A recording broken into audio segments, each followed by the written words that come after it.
All right, guys, we're here at the Ultimate Self-Defense Championship.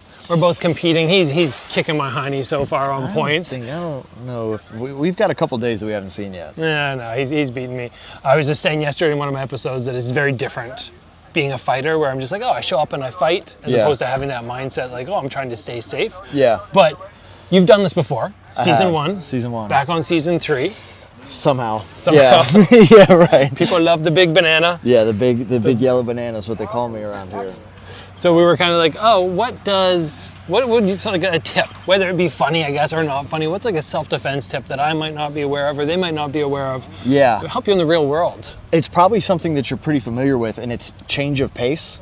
Is like recognizing how and when to change pace of a situation by kind of slowing down and be like, hey, look, I don't want any, and then I can dictate, okay, now I'm going to go. He's good at that. We had one yesterday where I'm like, oh, he's going chill, and then you just sprung on them. Yeah. And it was so surprised. Longer than we wanted to. That's good. We moved near the end there. Keep it rolling. It's fine. Got a little interruption just because they're filming back there as well. But right in the thick of it. So we were doing some stuff, and things happen, and there was a knife. That's definitely going to happen. There's no way that's a spoiler. And at one point, I was thinking, like, maybe I'll shoot for some takedowns.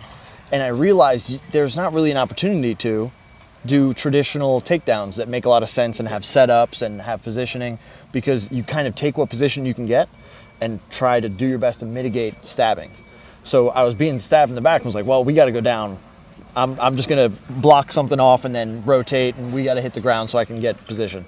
You don't really get to decide a lot of things, and it's a lot of improv and trying to physical and mental. That's what I noticed. I'm like, oh, I'm going to kickbox in the scenarios. I'm like, yeah, I can't kickbox in most scenarios. These have been particularly close quarters too, which makes it a little difficult. Yeah. But I think there's definitely, I think yesterday you would have been able to.